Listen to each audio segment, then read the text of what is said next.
जी खुर्रम दस्तगीर साहब। शुक्रिया जनाब चेयरमैन, आपने मुझे मौका दिया। जनाब चेयरमैन, बोझ वो सर से गिरा है कि उठाए ना उठे, काम वो आन पड़ा है कि बनाए ना बने।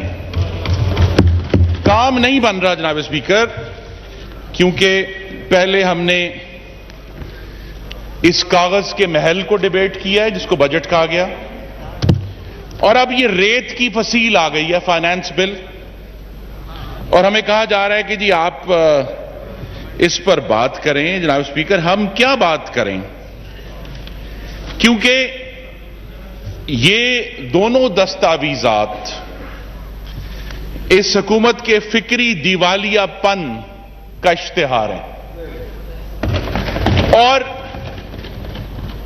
अगर नंबर्स की बात करनी है तो एक्सपर्ट्स ये कह रहे हैं कि पीएसडीपी पर जो खर्चा है वो 100 अरब ज्यादा दिखाया है, क्योंकि 31 मार्च तक तो सिर्फ 264 अरब रुपए खर्च हुए थे। फिर पेट्रोलियम डेवलपमेंट लेवी भी ज्यादा दिखाई है 83 अरब, डेट सर्विसिंग कम दिखाई है 80 अरब, फेडरल ट्रांसफर टू प्रोविंसेस 220 अरब कम दिखाएं। तखमीना यह है कि हुकूमत ने जो हमें खुशकुन नंबर्स दिए थे इस साल के, उससे कोई 303 अरब रुपए कम इकट्ठे होंगे, और फेडरल डेफिसिट जो है इस साल का,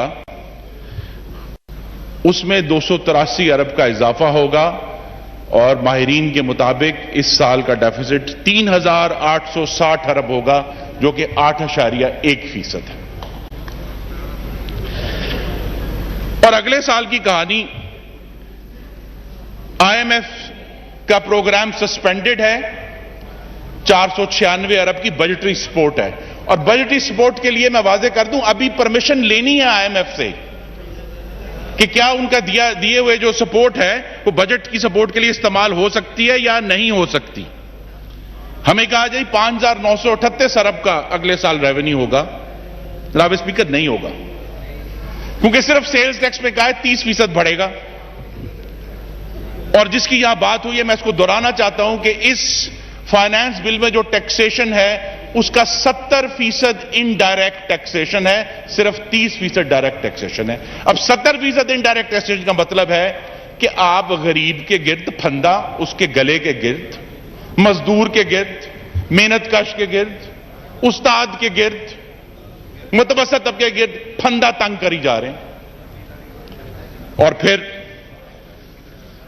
जो कारकर्दगी अभी तक सामने आई है जनाब चेयरमैन, कल एक सर्वे आया है जिसमें पाकिस्तान की आवाम से पूछा गया कि उनकी हालत 3 साल पहले के मुकाबले में बेहतर हुई है कि खराब हुई है।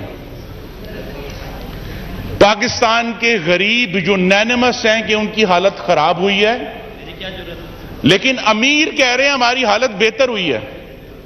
तो इस हुकूमत की तमाम इकोनॉमिक पॉलिसी का यह खुलासा है कि अमीर खुश है क्योंकि वो अमीर तर हो रहा है, और गरीब भूखा है, वो गरीब तर हो रहा है।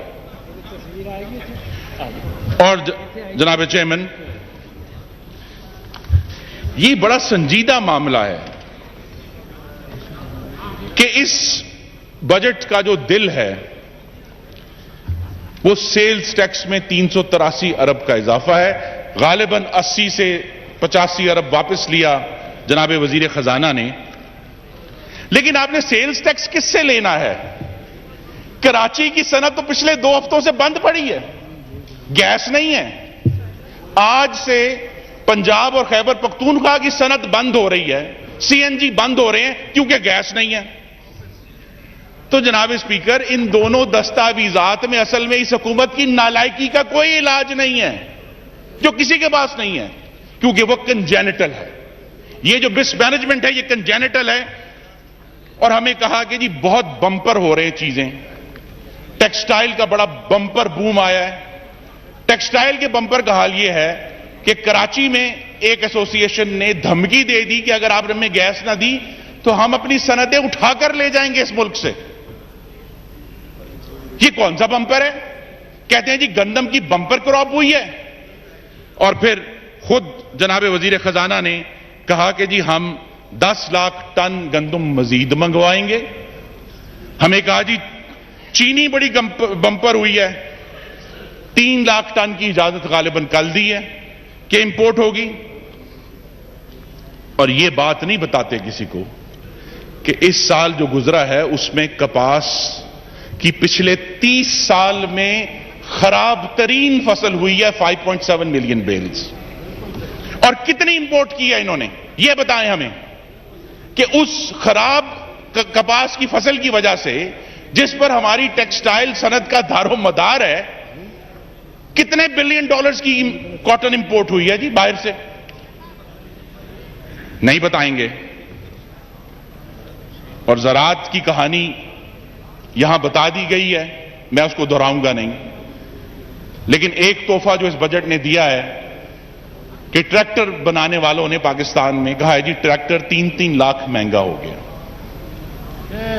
तो आखिरी चीज जो रह गई थी, किसान को पहले बिजली महंगी, गालिबन 11 रुपए से ज्यादा यूनिट से ज्यादा का यूनिट का पड़ रहा है, उसके लिए 12 रुपए, उसके लिए डीएपी महंगी, उसके लिए यूरिया महंगी, उसके लिए डीजल महंगा, जिसके ऊपर आप पेट्रोलियम डेवलपमेंट लेवी लगाने जा रहे हैं, और अब उसके लिए आखिरी चीज रह गई थी, आपने ट्रैक्टर भी महंगा कर दिया है। और आप किसान से ये एक्सपेक्ट करते हैं कि वो आपके लिए फसलें उगाएगा। इसीलिए फैज ने कहा था कि ये हंसी खेत फटा पड़ता है जोबन जिनका, क्यों उनमें फकत भूख होगा करती है। किसानों के लिए भूख उग रही है क्योंकि उनके इनपुट्स इस कदर आपने महंगे कर दिए हैं। और जनाब चेयरमैन देखिए, भैंसें तो इन्होंने शुरू ही में ही बेच दी थी, लेकिन इनकी की वजह से रोजाना नया कट्टा खुल जाता है। कमाल यह है कि सर्दी हो तो गैस नहीं है, गर्मी हो तो बिजली नहीं है, भूखे के लिए रोटी नहीं है, बीमार के लिए दवाई नहीं है, जवान के लिए रोजगार नहीं है, हुकूमत में अकल नहीं है। और ये हुकूमत जो है जनाब चेयरमैन, ये मानना पड़ेगा कि ये 2 दस्तावेजात जिन पर इस ऐवान में बहस हो रही है, ये बेमानी है। ये हुकूमत इस वक्त रियल एस्टेट एमनेस्टी पे चल रही है, जिसको ये बढ़ा रहे हैं, जिसको वजीर आजम बतौर ऑपोजिशन के एक रहनुमा होने के फरमाया करते थे पाकिस्तान के ईमानदारों पर तमांचा है। रियल एस्टेट माफिया हैं, हम इनको तोड़ेंगे।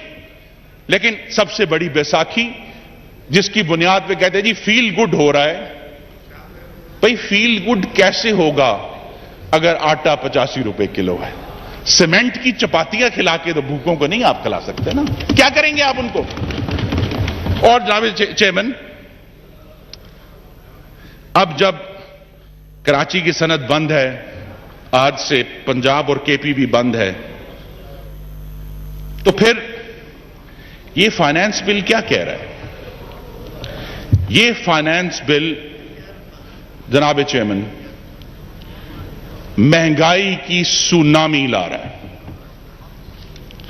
जो इसका सबसे बड़ा आउटकम है वो ये है कि पाकिस्तान में जहां 15.5% इस वक्त अशियाए खुर्दोनोश की महंगाई है, ये महंगाई मजीद होने जा रही है।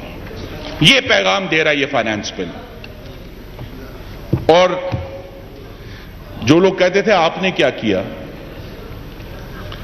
अगर ब्यूरो ऑफ स्टैटिस्टिक्स की वेबसाइट पर जाकर चेक करें तो मुस्लिम लीग नून ने जब अपने मुद्दत हुकूमत मुकम्मल की, उससे के जो आखिरी 10 हफ्ते हैं, वाइंड अप प्लीज। मैं वाइंड अप कर रहा हूं जनाब चेयरमैन, बिल्कुल एंड पे रहें।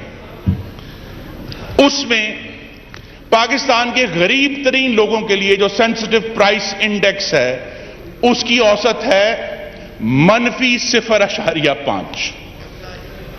गरीबों के लिए चीजें सस्ती हो रही थी। और आज खोल लें, पब्लिक डॉक्यूमेंट है, SPI for lowest income people average कर रही है 19% हर हफ्ते। तो जनाब स्पीकर, आपने गरीब को बेअनाज कर दिया है। बीमार को बेइलाज कर दिया है, मजदूर को बेरोजगार कर दिया है, और फिर हमें कहते हैं कि जी ये बजट जो है ये बड़ा फील गुड बजट है।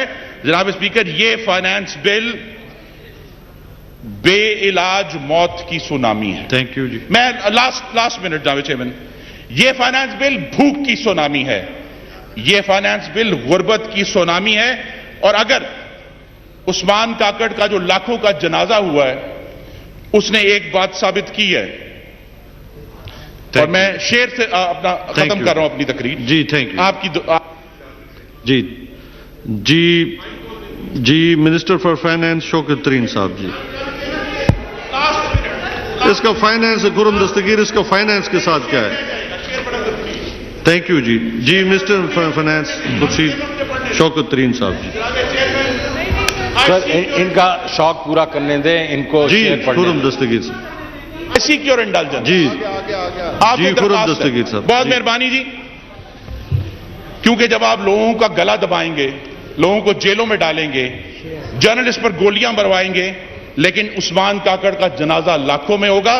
और उसमें शेर ने कहा है कि हवाएं और लहरें कब किसी का हुक्म सुनती हैं, हवाएं हाकिमों की मुट्ठियों में, हथकड़ियों में, कैद खानों में नहीं रुकती।